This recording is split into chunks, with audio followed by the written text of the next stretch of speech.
பரிசுத்தமான எங்கள் நல்ல தேவனே, இந்த வேலைக்காக நன்றி செலுத்துகிறோம். என் அப்பா பிதா உங்களை நேசிக்கிறாருங்க. அன்பான தேவ பிள்ளைகளே, இந்த வேலையில் கர்த்தரை துதிக்கும் போது, கனப்படுத்தும் போது மகிமையாக இறங்கிறதுக்காக நன்றி செலுத்துகிறோம். இயேசு கிறிஸ்து நாமத்து பிரகாரம் வேண்டுகிறோம். ஜீவனில் அருமை பிதாவே, கர்த்தாவே, பரலோகத்தில் இருக்கிற இசப்பா, இந்த வானத்தி பூமி படைத்த தெய்வமே, இதெல்லாம் படைத்ததுக்காக நன்றி செலுத்துகிறோம். ஆமே. நன்றி பலி தீடம் கட்டுவோம். நல்ல தேவ நன்மை செய்த நன்மை ஆயிரங்கள் சொல்லி சொல்லி பாடுவே.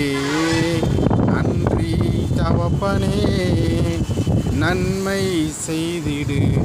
அல்லேலூயா. நன்றி தகப்பனே, நன்மை செய்திடு. ஆமே. நன்றி படம் தினம் கட்டுவோம். நல்ல தேவன் நன்மை செய்ய